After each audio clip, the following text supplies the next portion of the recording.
First presentation is by Jesse Ray Contreras. He uses pronouns he, they, is a queer, uninvited white settler working in mental health care as a registered clinical counselor in the Lower Mainland. Originally from Wyoming, USA, they come to this work as a survivor of conversion efforts they experienced as a teenager. In addition to his work with Health Initiative for Men, they also work within the public health system and private practice. So please, a round of applause and welcoming Jesse.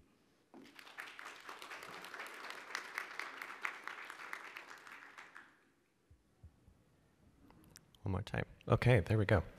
Hi, everyone. First of all, I just want to thank you for being here. It's such an honor for me to have this time with you to share this work that we've done over the last year or so. Just a little bit of background on myself. I am in a unique position. This is a peer-led panel. As a mental health practitioner and as a peer, I felt it was a part of my responsibility to engage in this work in a manner that could later be expanded for other survivors. So I am very appreciative of your time and being here, and yeah, thank you. Just briefly, I would like to kind of go over the ins and outs of the program, talk about the history of conversion efforts, basically from the passage of C2 onward, Bill C2, some of the impacts of change efforts that we've identified in some of the research that's been done most recently from about 2020 onward. More or less the program outline, what was important for us to kind of focus on and engage with the community and within a peer context in this program. How we went about receiving community feedback through consultation, and then the program structure and design, facilitation, and then things that we learned along the way. So I'm sure everyone in this room is quite aware. Bill C2 passed back in 2021, late 2021, finally and formally banning the conversion therapy or change efforts practices that have been going on in this country as well as in most places for many decades. And so I think it's important for us to define what conversion practices look like, or conversion efforts, as we will often refer to them here. You'll notice semantics are important here. I think in this conversation, it's really easy to get caught up with conversion therapy. This isn't therapy, this is harm. Conversion efforts are often referred to as like the informal or formal practices geared towards changing someone, changing their sexuality, changing their gender identity or expression, typically in an effort to change them toward a more heteronormative way of being. We estimate that about 1/5, 20% of non-heteronormative folks experience change efforts. I would dare to say that is vastly underestimated. And I would dare to say that many of us in this room have experienced that in some way.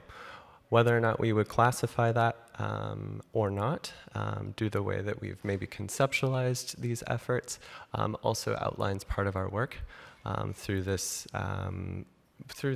area of practice and also through this program. Over half, about 60% of change efforts have taken place mostly in religious community settings. Again, I would argue that this is underestimating the impact of mental health care and other systemic areas where change efforts can be enforced. This is something that was brought to light that we'll talk about a little bit later within the results and reflections. And like I mentioned, these efforts have been proven to be harmful, destructive, ineffective, and so on. So with that, we know that conversion practices is a harmful practice for our community. Bill C2 outlawed it, but this is what we're doing to respond to it. So some of the research that was used in kind of informing the work before we got to the community consultation phase was talking about the needs of survivors on a very high level. You think of this as a deep-seated form of relational trauma, fracturing of one's identity. They're complex, unique. Every survivor, even if they have a similar experience, may internalize their efforts differently. We know that mental health support, while broad as that statement may be, is needed. It's common experiences for folks to experience depression, anxiety, PTSD, higher rates of suicide. Unfortunately, nothing that's uncommon for our community as a whole. Community and peer support. One of the biggest kind of takeaways, and this is a theme that you'll find throughout this group, is finding places and spaces where their experiences can be heard by folks who truly understand, at least on some level, their experience of change efforts. And also, how do we respond to these harms? There was a theme of anger and resentment towards the systems and towards the oppressors of these change efforts that left many survivors wanting to know how they could act and go into advocacy for this work. So a little bit of context. I did my social justice practicum in my grad program with Health Initiative for Men locally, and expressed interest in doing this work with Aaron Purdy, the executive director of HIM, not thinking anything would come of it.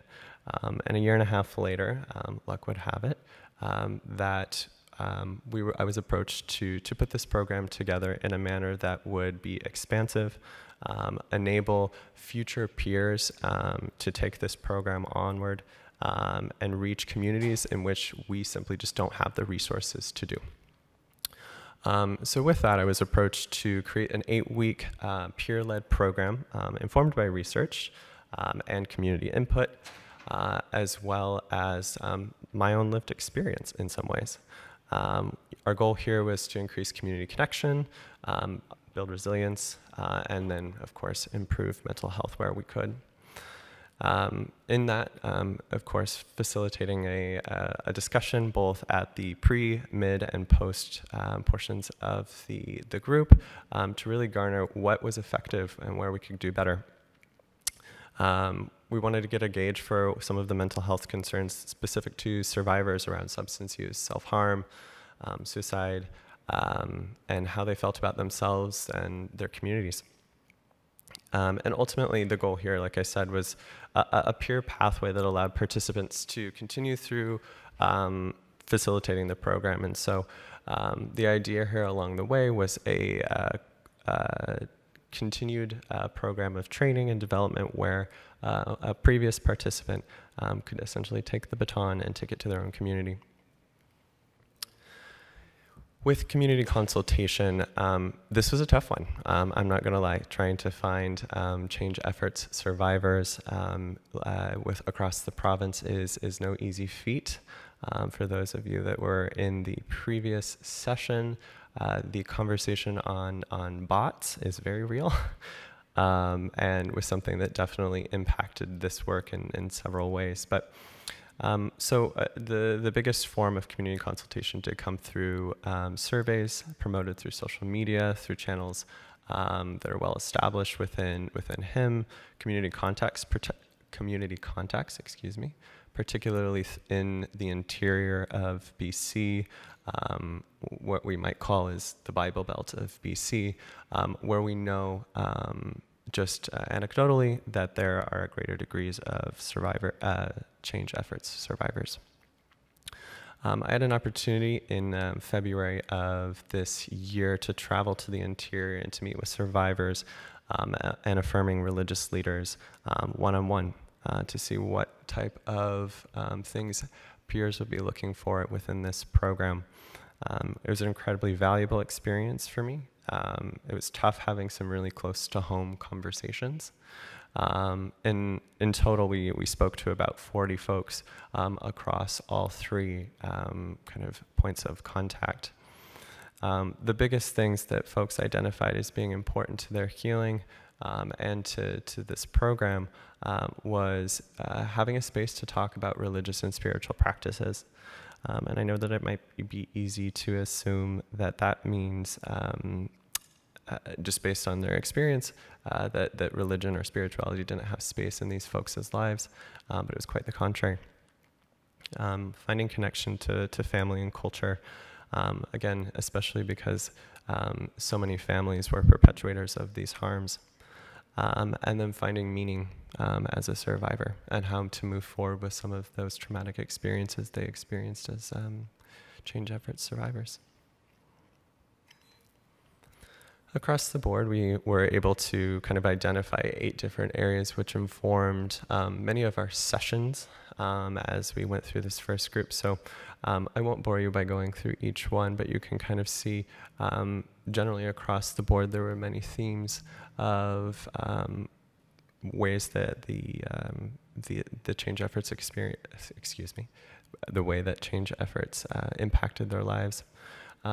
Notably, connection to family and to culture, and community connection and involvement were incredibly important to peers that we were surveying. So from this, I developed 3 objectives: building connection, maintaining safety and containment. That was something that was really important to me. As a counselor by trade and by training, this is a peer-led group. It was important that the structure of this group kept things contained enough that it could be facilitated by someone who didn't occupy a mental health background or have necessarily that formalized training or expertise. And then enabling us to connect folks to mental health resources within our network. This took place in about an hour and a half, 8-week closed group over Zoom.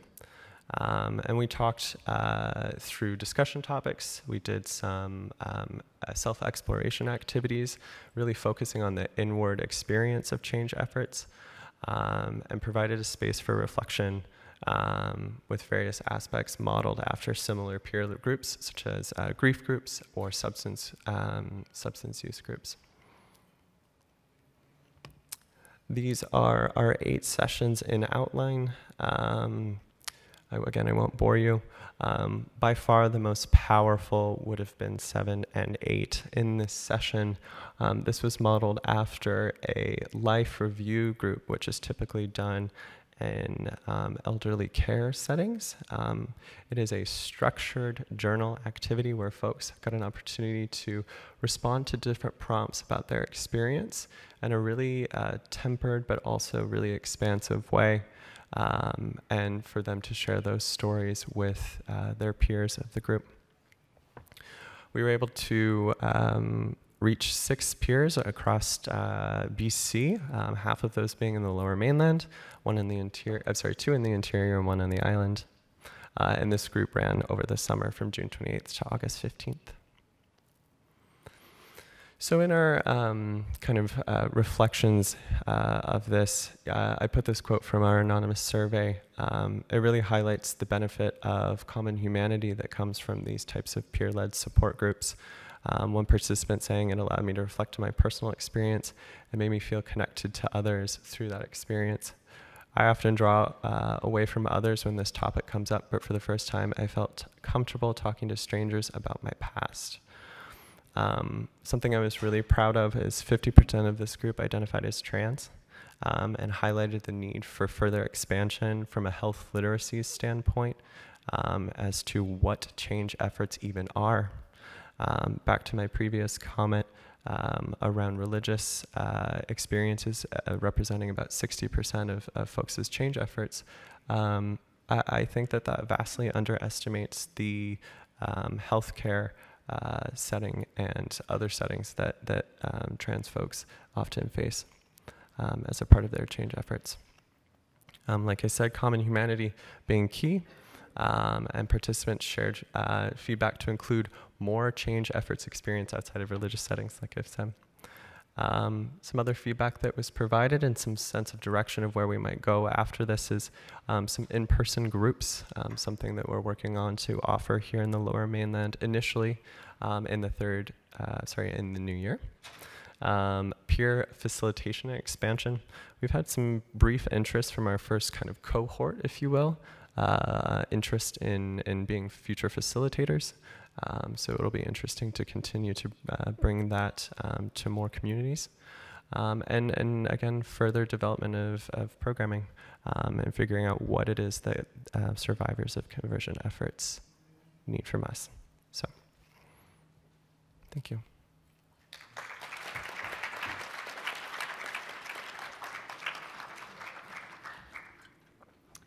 Thanks so much, Jesse. And that was something that I was hearing also in the other discussion about the importance of like having people who have similar experiences and kind of coming to the identity or even just like recognizing some of what happens. So it seems like this program is really answering to that. So yes, looking forward to the discussion on that a little more after the presentations. So next we have Sophie and Céline from Stella, l'amie de Mamie. So I'll be presenting the organization. And Sophie and Céline both use she, her pronouns. Donc, Stella, l'amie de Mamie, est un organisme montréalais par et pour les travailleuses du sexe. Stella a pour but d'améliorer la qualité de vie des travailleuses du sexe et de sensibiliser et d'éduquer l'ensemble de la société aux différentes formes et réalités du travail du sexe, afin que les travailleuses du sexe aient les mêmes droits à la santé et à la sécurité que le reste de la population. Donc, voilà, à vous. Just this session is going to be taking place in French, so for those that don't have a headset, you can grab one in the back. Also, just make sure that we don't take video and pictures because we don't want to be in any of those. Sex work is still criminalized in Canada, for those of you that don't know. Le travail chez Stella est en grande partie du travail de liaison ou outreach dans les différents secteurs de l'industrie du sexe, comme dans la rue, les bars de danseuses, les salons de massage, les donjons et en ligne. On distribue du matériel de travail et de consommation de drogue, en plus de briser l'isolement chez nos participantes.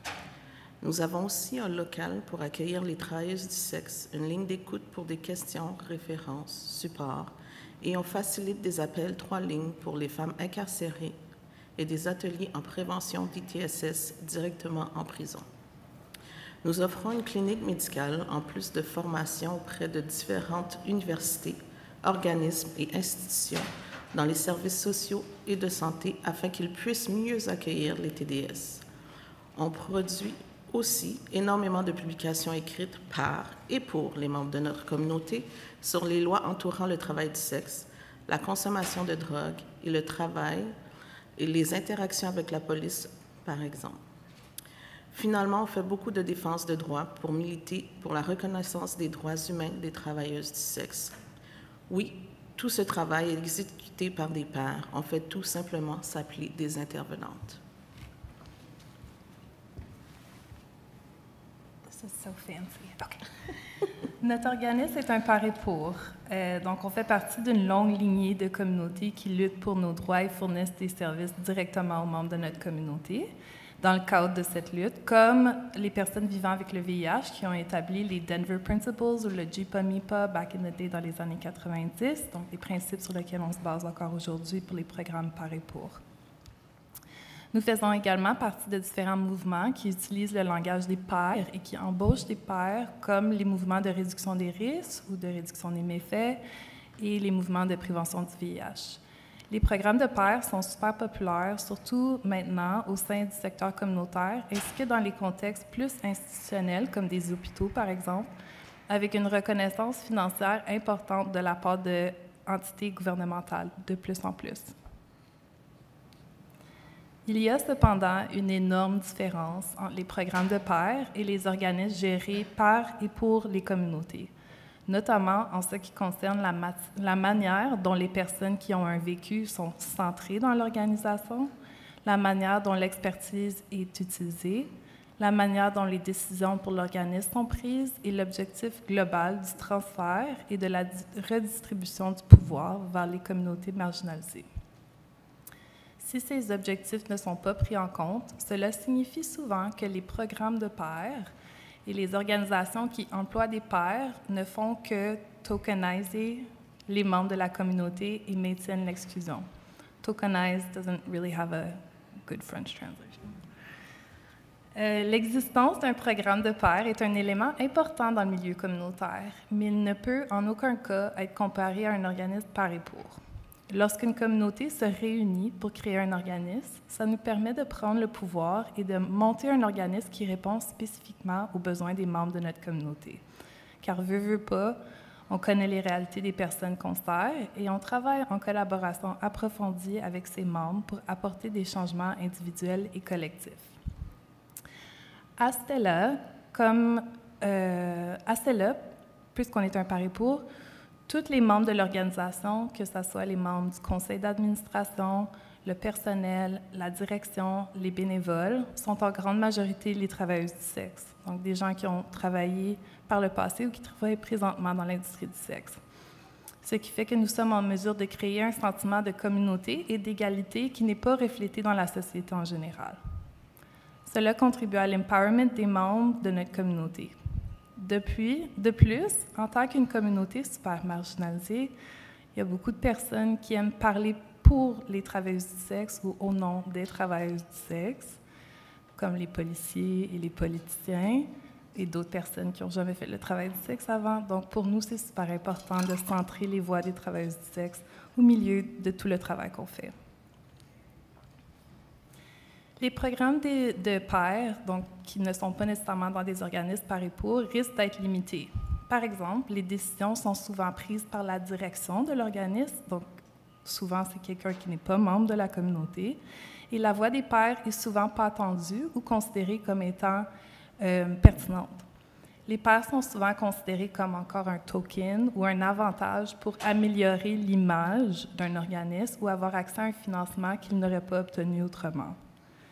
Nous avons aussi vu des iniquités au niveau des conditions de travail chez les pairs dans des organismes non par et pour, comme par exemple quand les pairs ne sont pas salariés, mais sont plutôt offertes une carte cadeau pour leur travail. Elles et ils ont aussi un accès limité à des postes plus élevés dans une organisation, donc par rapport à des postes de gestion, par exemple. Dans un organisme par et pour, aucune éducation ou formation formelle n'est requise et l'expérience et l'éducation informelle sont valorisées au même titre que la formation formelle. Lorsqu'un organisme reçoit des fonds pour mettre en œuvre un programme de pairs, il est automatiquement considéré comme l'allié d'une communauté. En tant qu'allié, nous devons nous assurer que nous ne prenons pas l'argent qui pourrait être donné aux organismes par et pour, puisque celles-ci sont souvent ignorées par les bailleurs de fonds. Si vous souhaitez implémenter un projet de pair, assurez-vous d'être en mesure de mettre en place des lignes directrices éthiques claires, développées en collaboration avec les pairs qui sont adaptées à leur réalité, comme par exemple pour les mères, les personnes qui consomment des drogues ou celles qui vivent avec des problèmes de santé mentale, etc. Les conditions de travail doivent être adaptées aux luttes très réelles que nous vivons dans la communauté plutôt que de demander aux pairs de s'adapter à un cadre spécifique. Les organismes qui ont des programmes de pairs doivent également faire preuve de prudence quant aux personnes qui ont accès à nos communautés, comme par exemple les étudiants, les chercheurs et les journalistes qui souhaitent avoir accès aux membres de notre communauté. En fait, ces personnes peuvent nous exposer à un risque élevé de préjudice et parfois, quand on n'est pas nous-mêmes membres de la communauté, c'est parfois difficile de comprendre l'impact de ça. Les organismes par et pour peuvent mieux filtrer ces personnes qui exploitent nos expériences puisque nous sommes plus critiques quant à la façon dont les gens utilisent nos histoires pour leurs propres bénéfices. On vous encourage aussi de mettre l'accent sur la création de pouvoirs et d'opportunités pour les membres des communautés touchées. Et pour les organismes alliés, assurez-vous de laisser votre place à la communauté chaque fois que quelqu'un est disponible et de demeurer redevable aux communautés que vous servez. Enfin, si vous n'êtes pas en mesure de nous défendre, soutenez notre demande et dénoncez les actions qui nous nuisent et ne nous servent pas. Il est bien plus dommageable de servir une communauté que vous ne défendez pas que de ne pas la servir du tout. Une dernière pour souligner que les alliés sont importants dans le contexte de la lutte pour les droits des communautés marginalisées.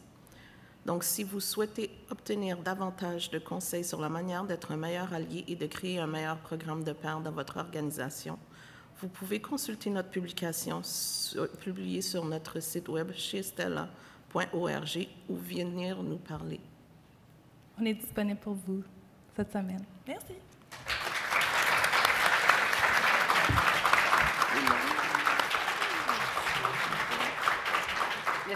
Merci beaucoup. C'était vraiment intéressant. J'ai vraiment aimé le tableau, la distinction. Je pense que des fois, on a du mal à comprendre qu'il y a vraiment une différence, puis c'est quoi. Donc, j'ai vraiment aimé la claire distinction que vous avez faite. Alors, notre dernière présentation. Ensuite, on va avoir une période de questions. Je cherche juste ma feuille en français. Voilà. Javi Fuentes Bernal. Javi étudie au doctorat en travail social à l'Université de Montréal. Ses champs d'expertise incluent l'organisation communautaire, la recherche et la pratique clinique avec les populations migrantes LGBTQI+. Yel travaille présentement en consultation pour la clinique Mauve et Yel siège au conseil d'administration d'Agir Montréal, qui est LGBTQI+, Action pour migrants. Action for Migrants and Refugees, excusez-moi. C'est Agir, Action for Migrants and Refugees. Alors, à toi.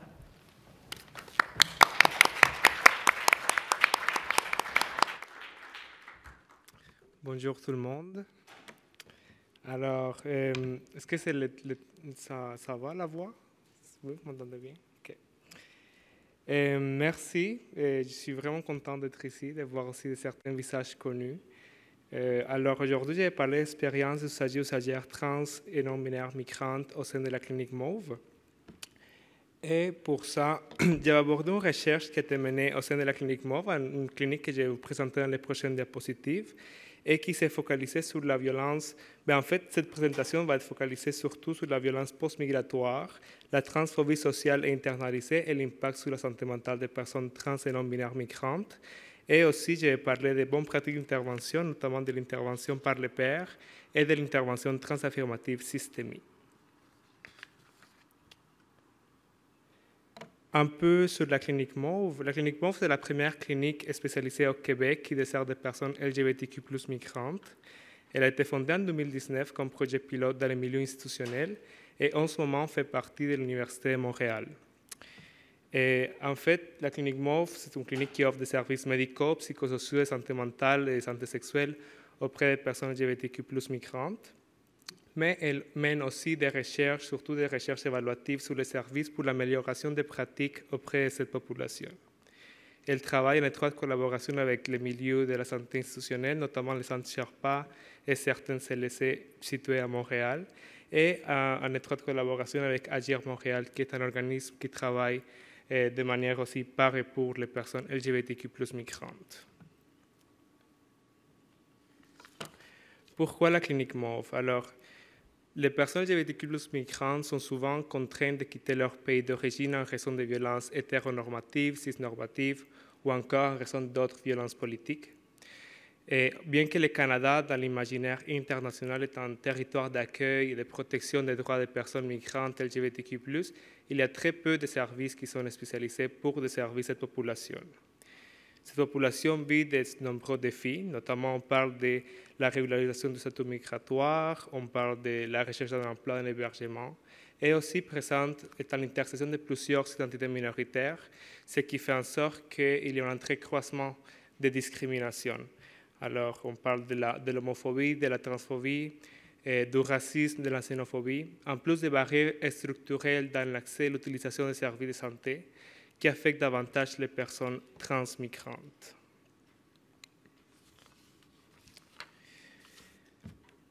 Voici un petit schéma qui a été fait par Diaz qui parle en fait comment les éléments oppressifs socioculturels vont avoir un impact sur le plan psychosocial et vont s'internaliser pour avoir une répercussion sur le plan psychologique.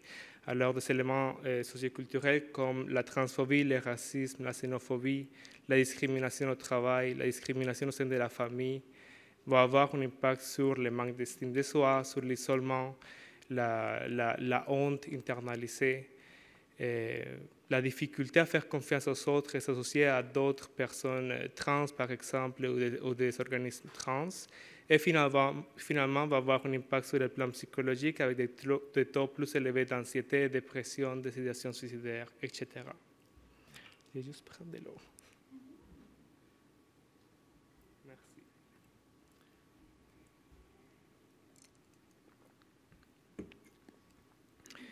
Merci. Quelque chose d'important à retenir, c'est que les personnes demandeuses d'asile LGBTQ+, présentent des taux plus élevés d'anxiété, de dépression, mais également de troubles de stress post-traumatique et de tendances suicidaires. Et selon une étude canadienne récente, les jeunes trans racisés présentent plus de tentatives de suicide que les jeunes trans non racisés, ce qui démontre la nécessité de développer des services en santé mentale spécialisés auprès de cette population. Un peu le profil sociodémographique de la clinique et de la recherche que je vais vous présenter aujourd'hui. Alors, la clinique, la majorité des personnes sont des personnes racisées, soit noires, arabes ou latinx, assez jeunes, d'entre 16 à 39 ans, ayant migré au Canada dans une période relativement récente, depuis plus d'un an, mais moins de 5 ans. Et la plupart, c'est des personnes trans ou non-binaires ou des gens non conformes, soit 65%. Et plus de 100 personnes ont été servies entre juillet 2020 et novembre 2022, avec une liste d'attente qui est assez importante également. Dans la recherche, je vais me centrer sur la phase 1 de cette recherche qui s'est déroulée entre 2020 et 2022 et qui a documenté les expériences de 19 participantes LGBTQ+ migrantes. De ces participantes, je me focalisé sur 12 participants qui s'identifient comme des personnes transmigrantes.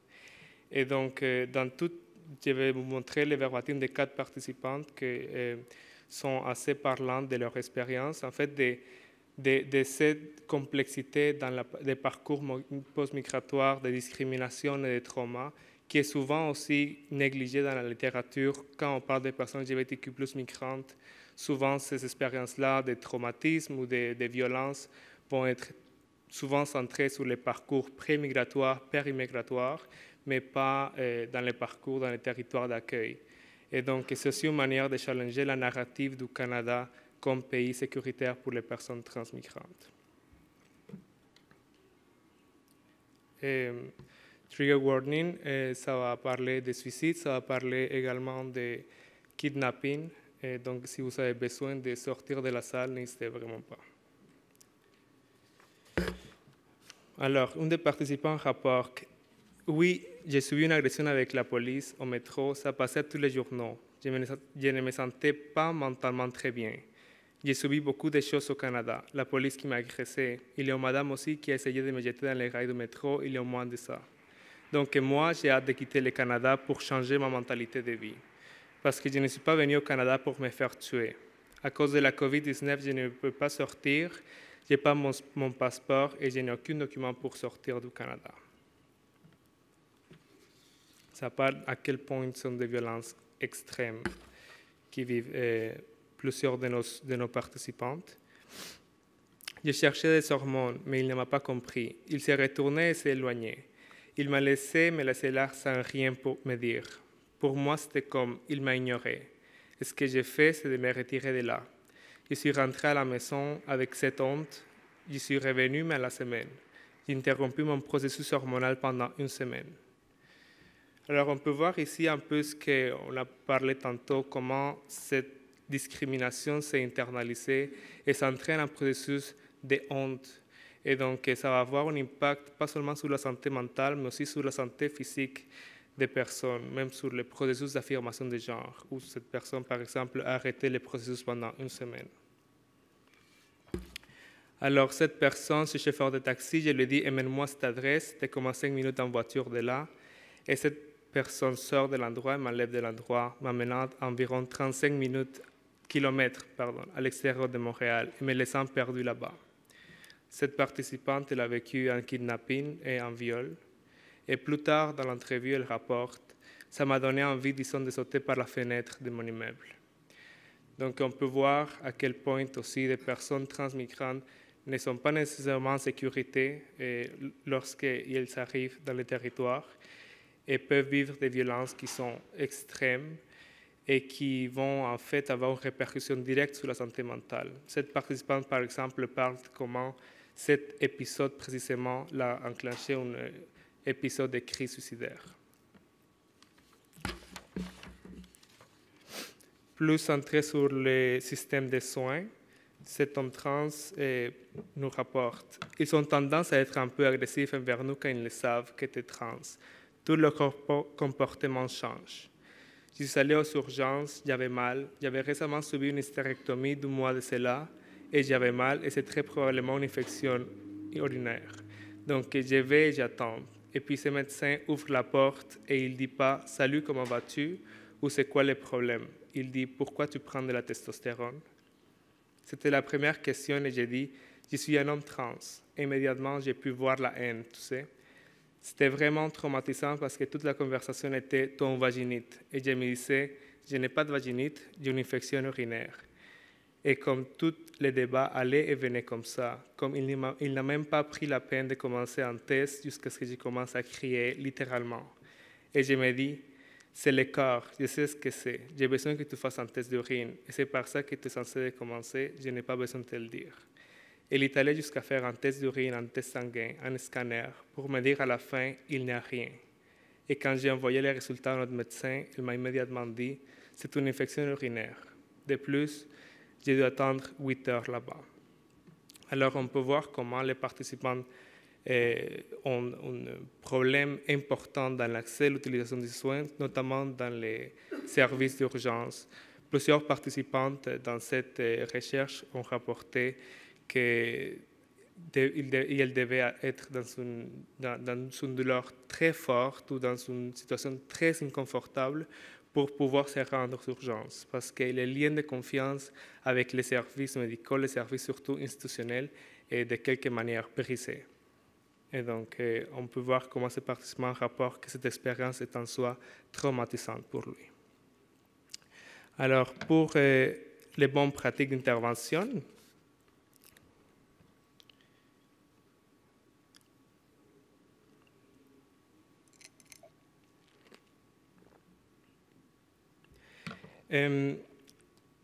pour les bonnes pratiques d'intervention, je vais vous montrer deux verbatim, en fait, qui parlent notamment de l'intervention par les pairs. Donc, cette participante, cette femme trans, nous rapporte l'accompagnement en consultation médicale et aussi en tant qu'assistante qui m'a aidé à traduire avec les médecins.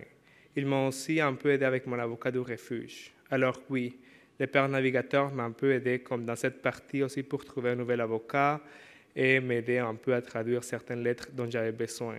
Ils m'ont également aidé avec les traitements hormonaux.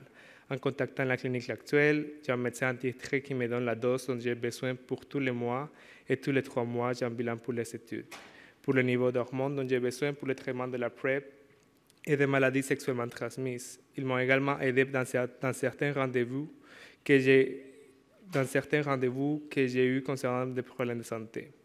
Le père navigateur m'a aussi un peu aidé à enquêter là-dessus et m'accompagner en tant que traducteur dans les cliniques où je suis allé.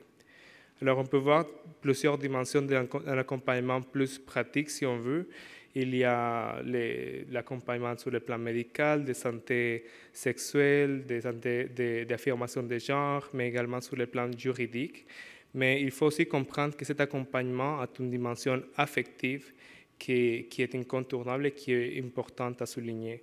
Alors, toute la dimension du soutien émotionnel que la personne peut avoir besoin quand elle va faire relation avec les services institutionnels en général, et qui va en quelque sorte restaurer ces liens brisés que les personnes transmigrantes peuvent avoir avec les services institutionnels. La méfiance ou, encore une fois, la peur d'être victime de discrimination.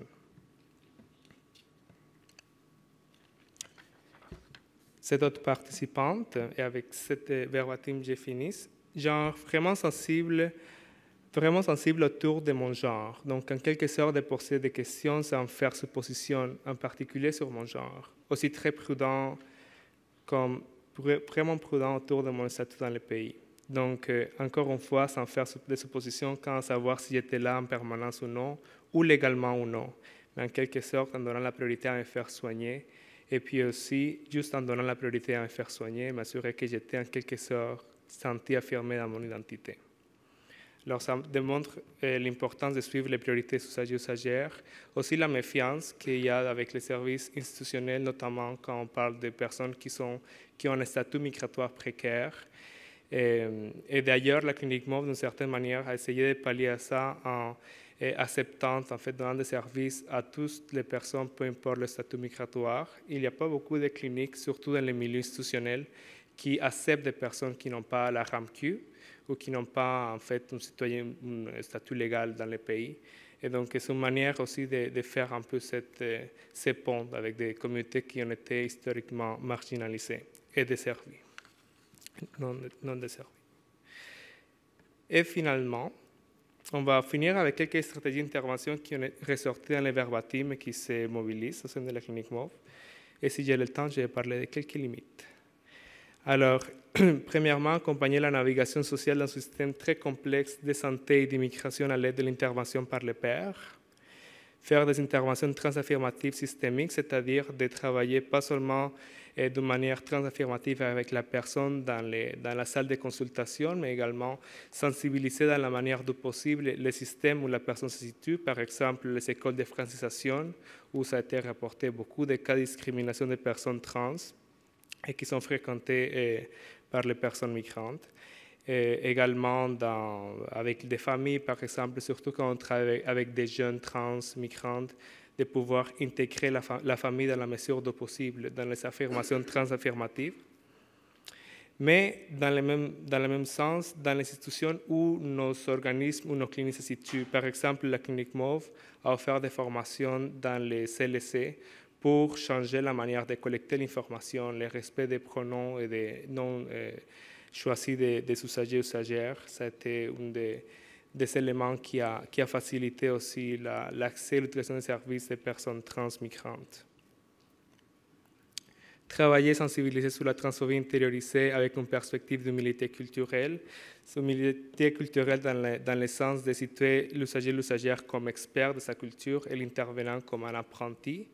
Et ça donne un sens d'empowerment aux usagers et usagères, mais également c'est un levier d'intervention parce qu'on va pouvoir avoir plus de détails sur la personne, sur la motivation de la personne, et pouvoir aussi tisser dans certaines cultures, il y a également des manifestations de diversité dans les genres qui étaient effacées par le colonialisme et le suprémacisme blanc.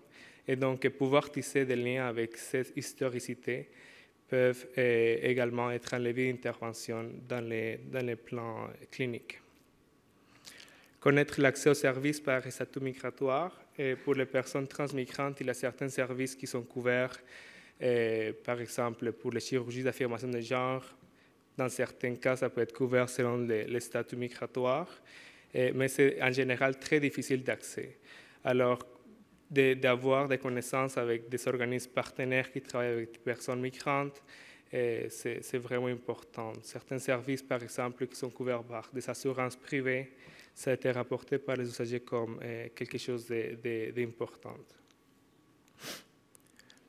Connaître les ressources par et pour les personnes trans et migrantes, c'est vraiment important de pouvoir faire partenariat avec des organismes qui travaillent dans une approche par et pour, dans une approche où la personne va se sentir accompagnée, surtout quand on parle de personnes transmigrantes où les liens sont souvent brisés avec, une fois vont arriver au Canada, va avoir une possibilité accrue d'isolement social.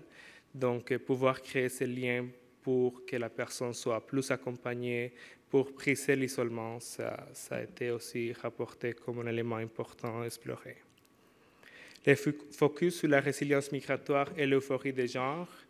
Ce sont des personnes extrêmement courageuses de pouvoir continuer à s'affirmer, pouvoir continuer à être cohérentes avec elles-mêmes. Malgré tous les obstacles, on travaille avec des personnes qui ont vécu la criminalisation, des thérapies de conversion et qui continuent à être là. Alors, ce sont vraiment des personnes qui ont énormément des outils pour survivre un système qui est oppressif. Et donc, c'est aussi un focus qui ça devrait être fait dans le plan clinique. Et pas seulement se centrer dans une approche comme des white savior ou de victimisation des personnes transmigrantes. Également, avec l'euphorie des genres, il y a énormément d'outils, de pistes explorées sur des choses qui vont donner de l'euphorie des genres aux personnes trans.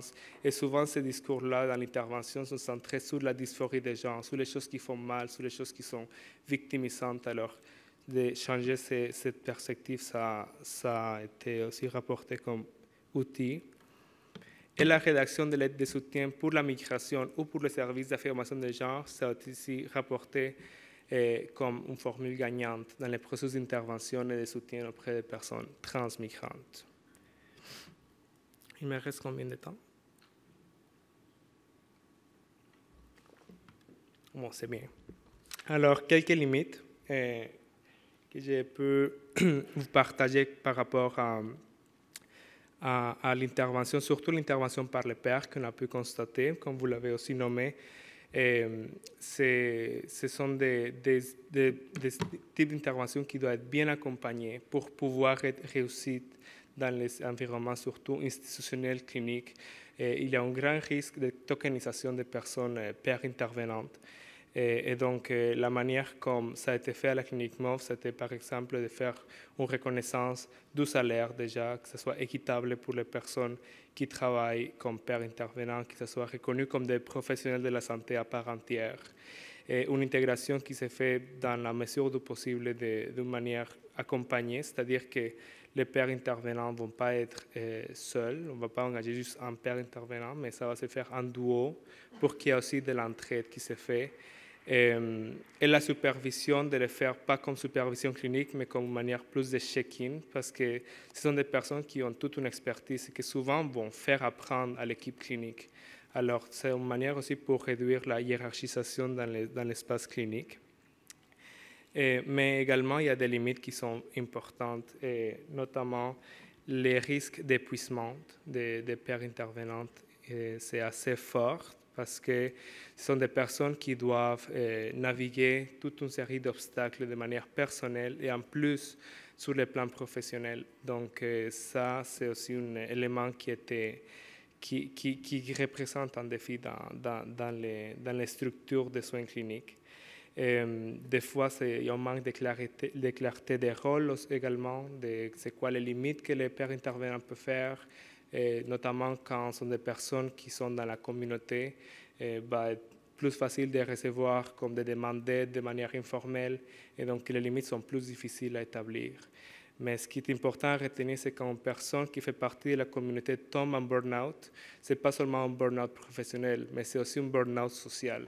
C'est une personne qui va se retirer de la communauté, donc il y a un double impact, si on veut, et un double risque qu'il faut vraiment tenir en compte quand on engage des personnes pairs intervenantes pour que ça se fasse de manière plus respectueuse des réalités. Merci beaucoup.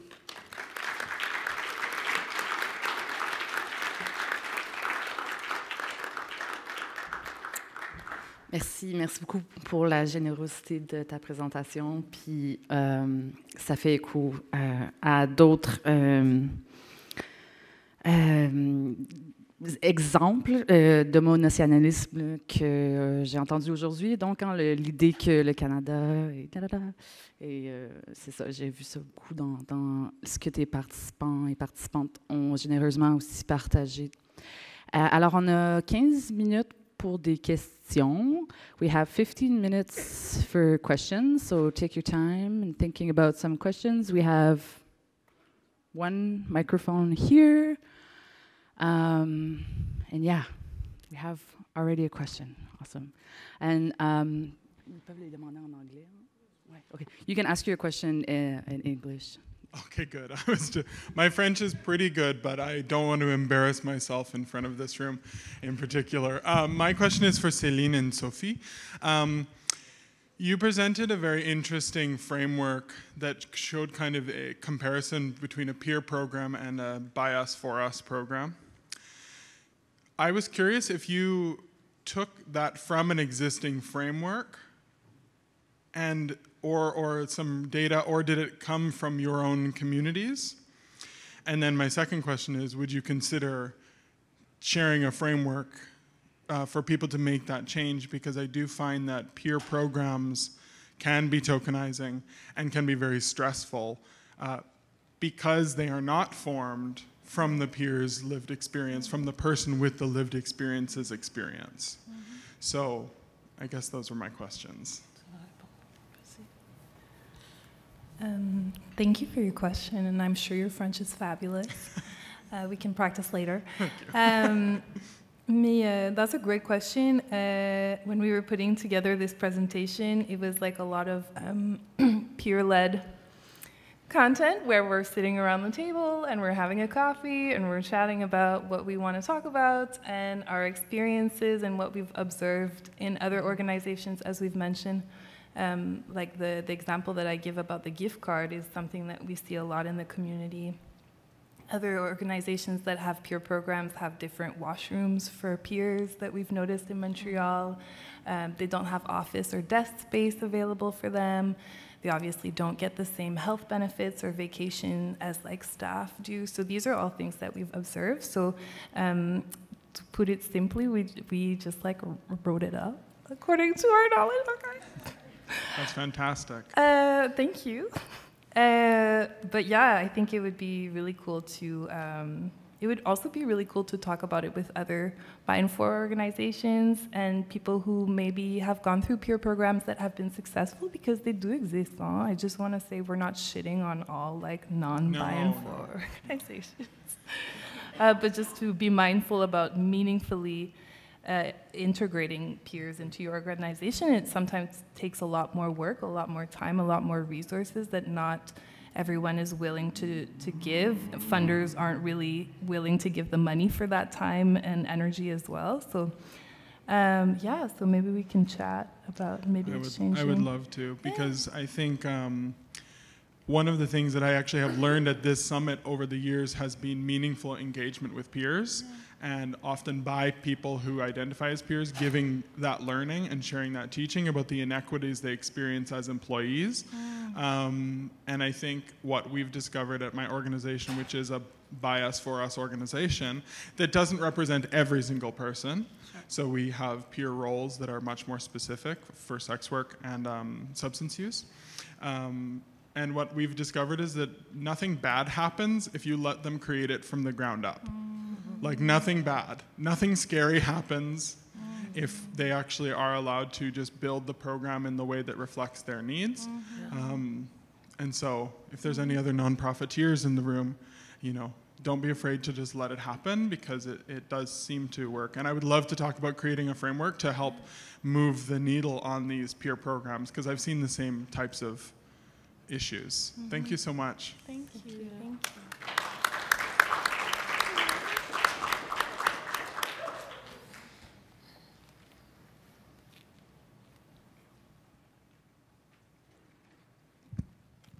I asked a question before and the microphone was really short, now it's too tall. Hi everyone, thanks so much for the panel. My question is more so for, is it Javi? Javi, yeah. But anyone can answer. I really enjoyed your presentation. It brought up a lot of my own trauma. I'm a Black American, cisgendered, able-bodied, English-speaking male. I live in Ottawa, and I find my healthcare atrocious in Canada, but also the gaslighting that comes with moving to Canada is really great PR. So kind of likes to present that it's better than it is. So I think that's what also makes it worse. It's like we're constantly told as newcomers and immigrants, it's great here, you'll love it, but it's like, That being said, in my work in gender affirming care and working in Black queer spaces, one of the things that I do is try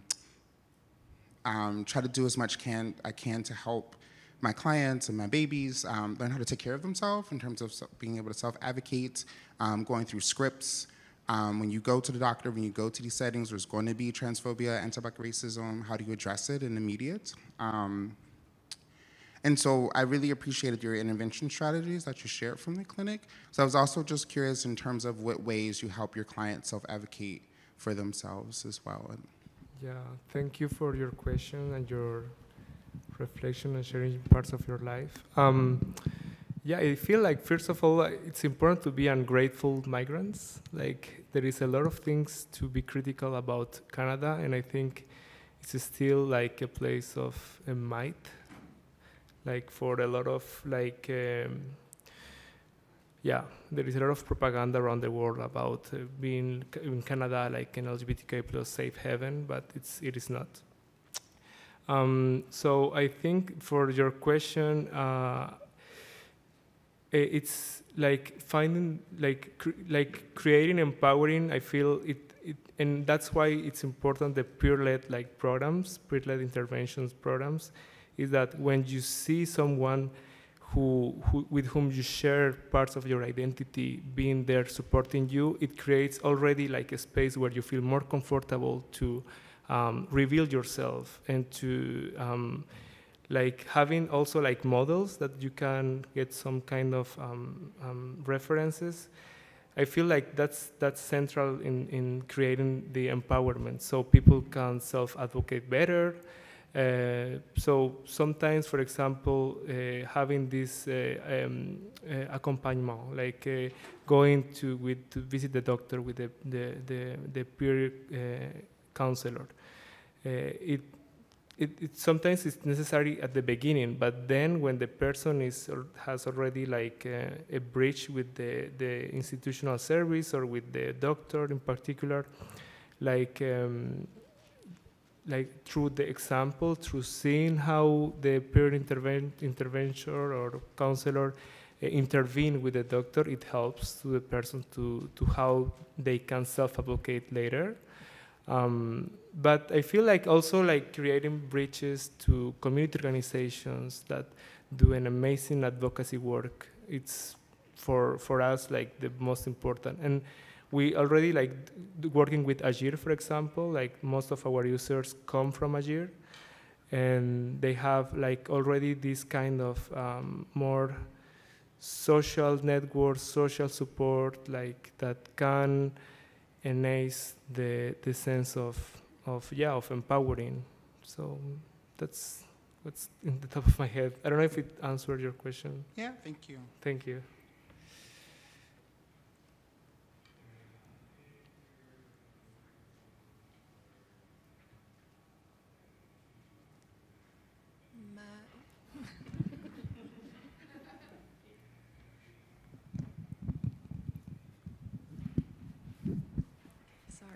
Ma question est pour Sophie et Céline. C'est une question / commentaire, là, mais comment réagir? Qu'est-ce qu'on fait face à cette espèce de montée de femmes qui se proclament, oui, féministes, mais qui vont pas être capables de faire la différence entre l'exploitation et le travail du sexe. Comme si la prostitution est en soi une fatalité. Puis là, je fais allusion à Véronique Côté. Là. Je sais qu'il y a une lettre ouverte qui a été écrite concernant tout ça, là, mais je me sens démunie. T'sais, en tant que travailleuse du sexe, j'aurais beau redire mes idées, mais c'est comme si ça rebondit. On fait quoi, là? Puis j'ai beaucoup aimé votre présentation en passant. Merci.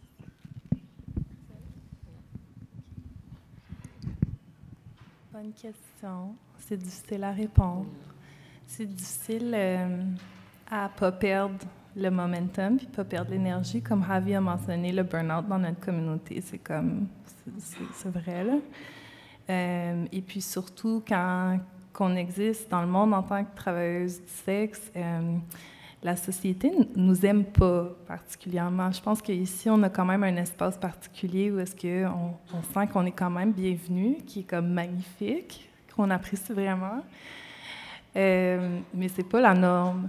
Puis on le voit dans le code criminel, on le voit dans les discours féministes, on le voit dans le hate online, on le voit quand que la police rentre dans nos milieux de travail, nos enfants sont enlevés, on se fait bannir aux frontières, etc. Comme « the hate is real ». Fait que c'est vraiment difficile de garder espoir dans tout ça. Mais de qu'est-ce que j'ai remarqué, ben je sais pas, Sophie aussi, tu peux rajouter, mais c'est comme si C'est comme si le mouvement anti-travail du sexe a eu comme un petit peu un rebrand dans les dernières années. Ou est-ce que, puis je pense que Faye en a parlé tantôt aujourd'hui aussi, c'est comme anti-queer hate, ça a été comme rebrandé maintenant comme étant comme parental rights. Puis c'est comme si maintenant les gens ils disent ouais, on est pro-travail du sexe, mais comme anti-exploitation sexuelle, mais c'est comme tout le monde est anti-exploitation sexuelle, tu sais. Fait que c'est à travers de ces mouvements-là, puis ces politiques-là, anti-trafic humain, anti-exploitation sexuelle, qu'on cible maintenant les travailleuses du sexe. À cause de la société est plus à l'aise avec les travailleuses du sexe, elle sait qu'on ne devrait pas être criminalisé, on ne devrait pas être arrêté, whatever. Mais là, c'est comme repackage en genre anti-trafic humain, anti-traite humaine, anti-exploitation sexuelle, que les gens sont d'accord avec. Of course, on est toutes pour ça. Fait que c'est vraiment tricky puis glissant.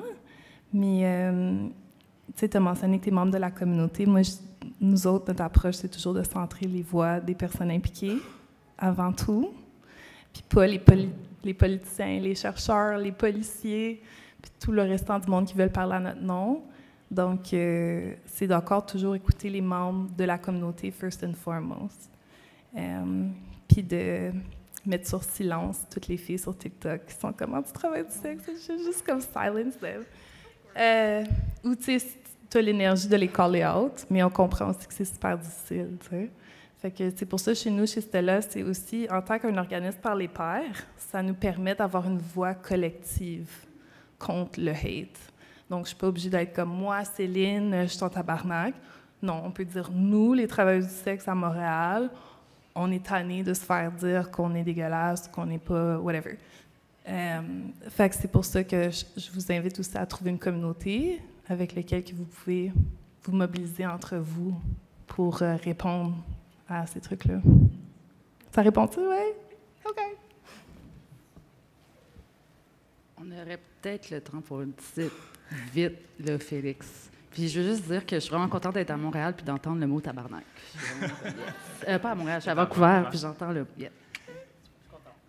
Moi, j'ai une petite question de follow-up pour vous autres, Sophie puis Céline. Ce matin, Faye nous a parlé un peu aussi de comment être un allié, tu sais, que ça doit se faire 24/7 tout le temps. C'est quoi votre vision chez Stella de quelqu'un qui est un bon allié? Well, en fait, quelqu'un qui est un bon allié pour nous à Stella, ça va être quelqu'un qui va dénoncer, qui va être pour la décriminalisation aussi du travail du sexe, qui va avoir un safe space aussi pour les travailleuses du sexe dans son organisme, dans son milieu de travail, qui va pouvoir aussi défendre et peut-être reporter nos voix dans certains milieux, certaines recherches, certaines tables où est-ce qu'on n'est pas invité ou parfois même nous inviter sur ces tables-là. Mm-hmm. Et puis, je pense, en tant que personne queer, tu sais, on connaît c'est quoi, like, straight allyship, c'est quoi être un allié au mouvement queer. Fait que j'appliquerais, genre, les mêmes principes, tu sais, de pas prendre trop d'espace, d'écouter les voix, de référer à les personnes dans la communauté, etc. Fait que, tu sais, les trucs qu'on applique en tant que personne queer aux alliés straight, même chose. Merci. Oui. Je change de chapeau comme membre d'Agir. Je pense que ceci, vous avez nommé quelque chose de vraiment important de la recherche du financement. Puis les alliés, ce n'est pas seulement les communautés en général, mais aussi les personnes qui sont dans d'autres organismes communautaires, souvent plus grands. Et donc, comment c'est important de respecter aussi comme, si c'est un organisme par et pour, peut-être qu'on ne va pas appliquer pour ces grants et peut-être enlever toute possibilité de financement de cet organisme, comme ce qu'on a vu tantôt qui se passe avec Castex.